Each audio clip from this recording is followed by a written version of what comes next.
ghusli, wajibnya mandi salah satu asya, ada 3 perkara. Yang pertama an-niyat, yaitu niat. Yang kedua wa izalatun najasati, ya, yaitu apa Pak? Menghilangkan najis-najis tingkanan ala badan ini yang terdapat dalam badan-badan ya. Yang ketiga yaitu meratakan air ya Pak, meratakan air. Wa isalul mani ila usuli sya'ri wal basharat ya. Jadi meratakan air sampai ujung pangkal dari rambut dan kulit. Tapi kita bahas yang dua dulu aja Pak. Ya, yang kita bahas dulu. Niatul ghusli, niat mandi ya, wajibatun, hukumnya wajib Pak. Sekali lagi, niat mandi itu mandi besar maksudnya di sini. Wajibatun itu niatnya wajib. Kama fil wudu'i, sebagaimana di dalam wudu. Li umumi qaulihi sallallahu alaihi wasallam, sebagaimana keumuman hadis Nabi ya sallallahu alaihi wasallam, innamal a'malu binniyat, bahwa amalan perbuatan itu harus disertai dengan niat, terutama hal-hal yang bersifat ibadah makruh. Maka dalam mazhab Syafi'i, diperhatikan Pak, dalam hal ibadah makruh kepada Allah Subhanahu wa taala, maka selain niat di dalam hati, maka sunnah diucapkan dengan lisan, talaffuz bin niat ya, khusus untuk masalah ibadah makruh seperti sholat, puasa, mandi ya. Jadi sunnah Pak ya, bukan wajib sekali lagi, karena niat itu ada dalam hati. Tapi untuk menguatkan hati dalam mazhab, maka bisa talaffuz bin niat dengan mengucapkan niat. Makanya ulama ada bacaan doa atau zikir tertentu tentang niat tersebut. Itu di dalam mazhab Imam Syafi'i, khusus untuk ibadah Allah. Tapi tidak ada misalnya kita untuk membersihkan tai ayam kita niatin dengan membaca bacaan tertentu, tidak ada Pak ya, karena itu bukan langsung berbicara ibadah makruh ya. Ini bedanya ya Pak. Kemudian wa mahallun niat, tempatnya dia di mana? Awal juz'in, awal bagian maksulin minal badani, yang dibasuh dari badan. Nah, bedanya dalam mandi wajib ini Pak, dari mana saja kita mengusapnya, kepala dulu, tangan dulu, terutama bagian kanan ya, kaki dulu, itu nggak ada masalah Pak. Beda dengan wudu ya. Wudu misalnya niat itu dimulai ketika membasuh muka, tapi kalau mandi wajib ya tidak ada. Makanya bagian mana dari badan kita itu kita sentuh, maka bisa kita niat di sana ya, bisa niat di sana.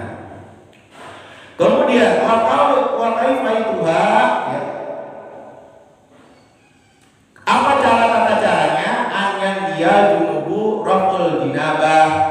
Jadi berniat junub itu, kita junub nih Pak, itu berniat mengangkat jinabah ya, mengangkat jinabah, atau aurat al hadasil akbar, atau mengangkat hadas besar, anjamil badani, dari keseluruhan badan. Ingat ya, kalau mandi itu kaitan dengan hadas besar. Kalau wudu itu kaitan dengan hadas kecil. Yang kita bahas hadas besar Pak ya, hadas besar. Kemudian walau hadasi ya, sekiranya berniat mengangkat hadas, walau yata'arradu lil janabati wala ghairiha ya, kemudian tanpa menyebut janabah atau selain itu, sahha ghuslahu, tetap sah mandinya, alal asoka, atas pendapat yang sah ya.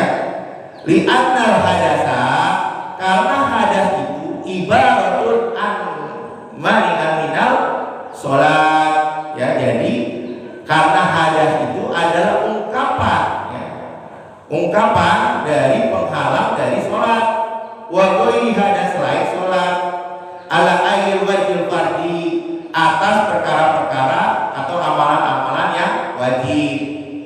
Waqad nawawul walau nawawul hadasil afdal muta'ammidan.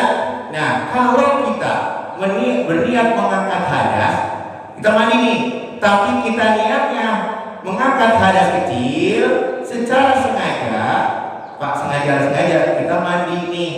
Kemudian niat kita menghilangkan hadas kecil secara sengaja, maka lam yasihha bil asahi, maka tidak sah mandinya ya berdasarkan pendapat yang sah dari mazhab Imam Syafi'i. Ya, kenapa? La talawi, maka dia seperti main-main. Udah tahu hadasnya hadas besar, tapi niatnya hadas kecil, maka mandinya tidak sah. Ya, mandinya tidak sah. Wa in qalaqa fadhanna annal hadasahu afdalu lam yatarfa'il dinaba. Ya, jadi apabila kita menyangka annal hadasal afdalu, bahwa sesungguhnya ini hadasnya hadas kecil. Kalau kita hadas kecil, kita mandi, ya, lam yatarfa'il dinaba, maka tidak bisa mengangkat jinabah.